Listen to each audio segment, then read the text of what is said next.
ചില വ്യക്തികളുടെ നടുവേദന എത്ര ട്രീറ്റ്മെൻറ്റ് എടുത്താലും മാറാത്തൊരവസ്ഥയായിട്ട് ചില ആളുകൾ പറയാറുണ്ട്. 40 ദിവസം, 60 ദിവസം, 21 ദിവസമൊക്കെ മിനിമം കിഴിവെച്ച് തിരുമ്മൽ നടത്തി, ഒഴിച്ചിൽ നടത്തി, എന്നിട്ടും വരെ നടുവേദന മാറിയില്ല എന്ന് പറയുന്ന ഒരുപാട് ആളുകൾ കാണാൻ കഴിയും നമുക്ക്. ആയുർവേദ ട്രീറ്റ്മെൻറ്റ് എടുത്തും അലോപ്പതി ട്രീറ്റ്മെൻറ്റ് എടുത്തിട്ടൊന്നും നടുവേദന പൂർണ്ണമായും മാറിയില്ല എന്ന് പറയാൻ കാരണം പല ആളുകളുടെയും വെയിൻ റിലീസാവാതെയായിരിക്കും ട്രീറ്റ്മെൻറ്റ് നടക്കുന്നത്. അപ്പോൾ താൽക്കാലികമായി നമ്മൾ കിഴിയോ മറ്റുള്ള വെക്കുമ്പോൾ നീർക്കെട്ട് പോകുമെങ്കിലും അവരുടെ വെയിൻ പൂർണ്ണമായി റിലീസായില്ലെങ്കിൽ ആ വേദന പിന്നെയും വരാനുള്ള സാധ്യത കൂടുതലാണ്. നമ്മൾ നടക്കുക, മറ്റെന്തെങ്കിലും ആക്ടിവിറ്റീസിൽ ഏർപ്പെടുന്ന സമയങ്ങളിൽ നമ്മളുടെ വെയിൻ പിന്നെയും വലിയുമ്പോൾ അവിടെ വീണ്ടും നീർക്കെട്ട് വരാനുള്ള സാധ്യതയുണ്ട്.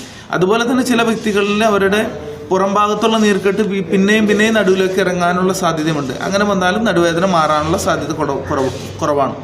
ഇത്തരം സാഹചര്യങ്ങൾ നമ്മൾ ശ്രദ്ധിക്കേണ്ട ഒരു വിഷയം എന്താണെന്ന് വെച്ചാൽ നമ്മളുടെ വെയിൻ പൂർണ്ണമായി റിലീസ് ചെയ്യുക എന്നുള്ളത് തന്നെയാണ് ഏറ്റവും ഇമ്പോർട്ടൻ്റായ കാര്യം. നടുവിലേക്ക് വരുന്ന വെയിനുകൾ റിലീസ് ചെയ്തതുകൊണ്ട് നടുവിന് കിഴിയോ മറ്റേത് ട്രീറ്റ്മെൻറ്റ് എടുക്കുന്നതിന് മുമ്പും ആ വെയിനുകൾ ഫ്രീ ആവുകയും നമ്മളുടെ മുൻകാലുകൾ ഒരു 90 ഡിഗ്രി ബേസിൽ ഉയർത്താൻ കഴിയുകയും ചെയ്യണം.